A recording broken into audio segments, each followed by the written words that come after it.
अस्सलाम वालेकुम, मैं समी इब्राहिम और आप देख रहे हैं हमारा यूट्यूब चैनल।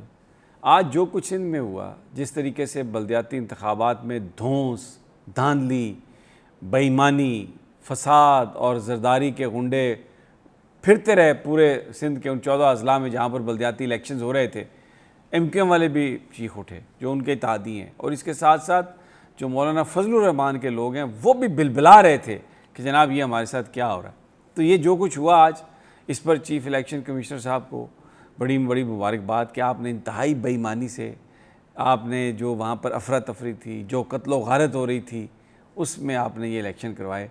तो आपको इस चीज़ की मैं मुबारकबाद ही दे सकता हूँ, क्योंकि शायद आपका मकसद भी ये था कि इसी तरह के इलेक्शन आपने करवाने हैं। तो आप माशाल्लाह अपने इस मिशन में कामयाब हो गए।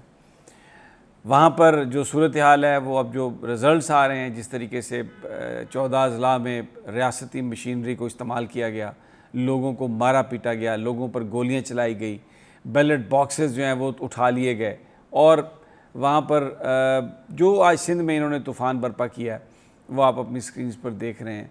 और इससे आपको अंदाज़ा होता है कि आने वाले दिनों में चीफ़ इलेक्शन कमिश्नर किस तरह का इलेक्शन करवाएंगे। PTI के लोग ये कह रहे हैं, PTI की क़यादत ये कह रही है, ये मैं आपको ख़बर देते हुए जा रहा हूँ कि चीफ़ इलेक्शन कमिश्नर जो है उसने सलाह मशवरा किया है PTI को फ़ौरन फंडिंग में वो सज़ा सुनाने लगे हैं। फ़ौरन फंडिंग केस इमरान खान के ख़िलाफ़ फ़ैसला आएगा। PTI के जो ज़राए हैं वो ये बात कर रहे हैं कि चीफ़ इलेक्शन कमिश्नर ऑफिस से कुछ लोगों ने ये बात शेयर की है कुछ लोगों के साथ, और इसमें ये जो अगर ऐसा होता है तो ये एक बड़ी संगीन सूरत हाल होगी। आज PTI के लोग अपने वर्कर्स को ये कहते रहे कि आप तैयार रहें, इलेक्शन कमीशन की तरफ से कोई फ़ैसला इस तरह का आ सकता है जिस पर हमें जंग लड़नी हो, कानूनी जंग लड़ें, सियासी जंग लड़ें। बहुत ही एक अजीब सूरत हाल है। आज इमरान खान लाहौर में हैं, उन्होंने 4 मकामात पर अभी आशियाना जो है मार्की आशियाना रोड, उस पर उन्होंने ख़िताब किया और वर्कर से ये कहा है कि आप तैयार रहें, हमें लोटों को आपने हराना है, वोटों को लेके अपने साथियों को कहना है सब लोग वोट दें, डालने के लिए निकलें, और उसके बाद इनको शिकस्त दें, क्योंकि इन लोटों को शिकस्त होगी तो फिर हमज़ा शहबाज जो है उसकी अक्सरियत वो नहीं साबित कर सकेगा सूबाई असम्बली में, और इस तरह ये जो वजारत आला वाली बात है ये इसका नतीजा PTI के हक़ में निकलेगा। बहुत इंपॉर्टेंट। खान खुद आज 4 हलकों में, अभी मैं जिस वक्त मैं ये वीलॉग कर रहा हूँ तो 2 हलकों में वो जा चुके हैं, एक भरपूर पजीराई। और वहाँ पर जो मैंने पिछले वीलॉग में भी बताया था आपको कि जो स्टैटिस्टिक्स आ रहे हैं, जो सर्वेज़ आ रहे हैं, उसके मुताबिक नून लीग का उम्मीदवार तीसरे नंबर पर है। मुकाबला PTI और होगा TLP के बीच में, जो लाहौर की 2 सीटें हैं। वैसे तो 4 सीटों पर इलेक्शन हो रहा है। तो वो ये शहर जो गढ़ था नवाज़ शरीफ का पिछले 30 सालों से, अब वहाँ पर वो तीसरे नंबर पर आ रहे हैं। तो ये एक बड़ी एक बताती है आपको कि हलकों में क्या होने वाला है। सवात से जो वहाँ पर जो ज़िमनी इंतखाब है उसके हवाले से हमारे पास अपडेट है। वहाँ पर PTI के उम्मीदवार जो हैं फजल मौला, वो अक्सरियत से आगे हैं। ये नशिस्त जो थी ये ANP की नशिस्त थी और उनके उम्मीदवार की वजह से ये खाली हुई थी।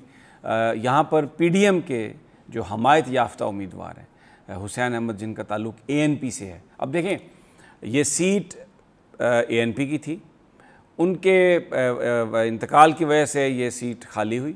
वहाँ पर अब PTI ने अपना उम्मीदवार खड़ा किया फजल मौला, और वहाँ पर जो ANP का उम्मीदवार है उसको PDM की सारी जमातों ने उसका हमायत करने का फ़ैसला किया। यानी ये सारी जमातें मिलकर इलेक्शन लड़ रही हैं, जिसमें मौलाना फजलुर रहमान की जमात JUIF, उसमें पाकिस्तान पीपल्स पार्टी, उसमें पाकिस्तान मुस्लिम लीग नवाज़ और ANP और कई दीगर दूसरी जमातें।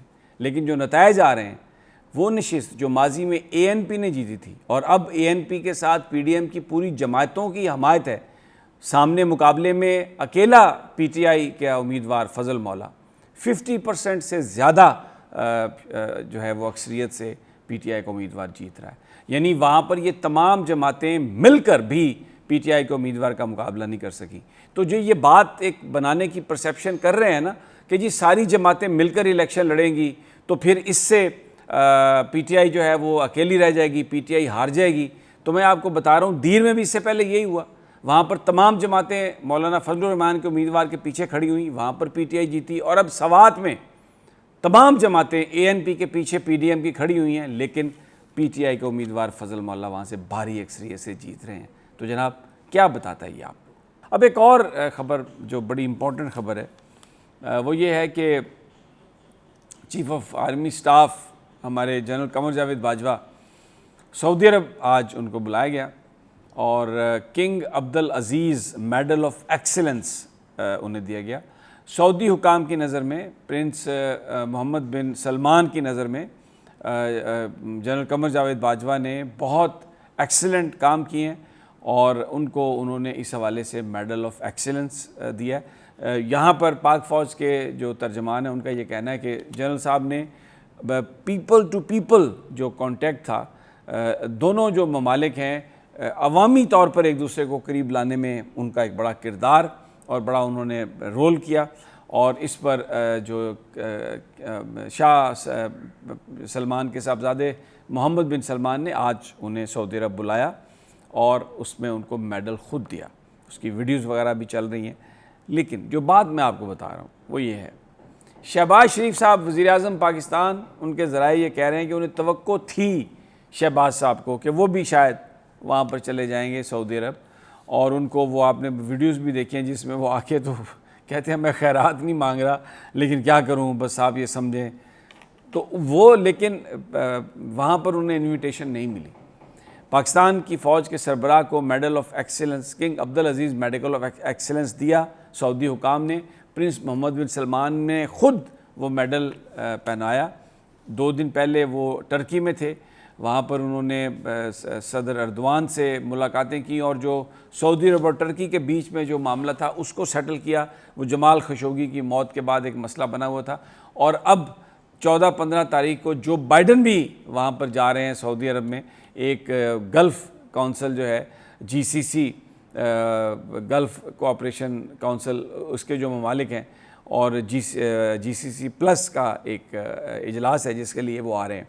शहबाज साहब की अचकन आज फिर रह गई, इस्त्री उन्होंने की हुई थी। उनके लोगों को ये उम्मीद थी कि मौका मिलेगा वो जा सकेंगे सऊदी अरब और इस तकरीब में शिरकत करेंगे, लेकिन मुझे सोर्सेज ने ये बताया कि तवक्को के बावजूद शहबाज शरीफ साहब को इन्विटेशन नहीं आया और वो वहाँ पर नहीं जा सके। बाकी जो इस वक्त सूरत हाल है पाकिस्तान के अंदर, इस वक्त जो एक महंगाई की वजह से जो लहर है उसमें एक खौफनाक इस वक्त कहानी चल रही है, लेकिन जिसका ज़िक्र मैं करूँगा जो इस सारी खौफनाक चीज़ों से भी ज़्यादा एक अहम है कि इमरान खान के घर में जासूसी का आला एक मुलाजिम के ज़रिए लगाने की कोशिश की गई। वो पकड़ा गया या उसने ख़ुद बताया, उसके बाद इमरान खान साहब ने उसको माफ़ भी कर दिया। उसकी जान को ख़तरा था इसलिए उसको पुलिस के हवाले कर दिया, शहबाज गिल साहब ने यह कहा। लेकिन मेरा एक सवाल ये है कि ये जो डिवाइस थी ये किसी ने तो दी होगी ना उस मुलाजिम को जो 6 साल से सफाई का काम करता था। ये डिवाइस किसने दी? इमरान खान साबिक वज़ीर-ए-आज़म हैं और अभी अपोजिशन के एक पॉपुलर लीडर हैं और इस वक्त एक कैंपेन चला रहे हैं। उनके घर में आप डिवाइस लगा रहे हैं जासूसी करने वाली, उनके बेडरूम में। तो मुलाजिम ने तो भांडा फोड़ दिया इसका, लेकिन ये दिया किसने था उसको ये आला?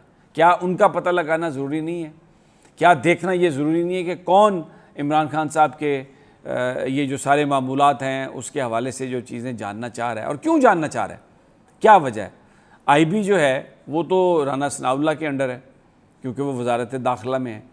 ISI जो है वो वज़ीर-ए-आज़म साहब के अंडर है। मिलिट्री इंटेलिजेंस जो है वो डायरेक्टली जनाब कमर जावेद बाजवा साहब को रिपोर्ट करती है।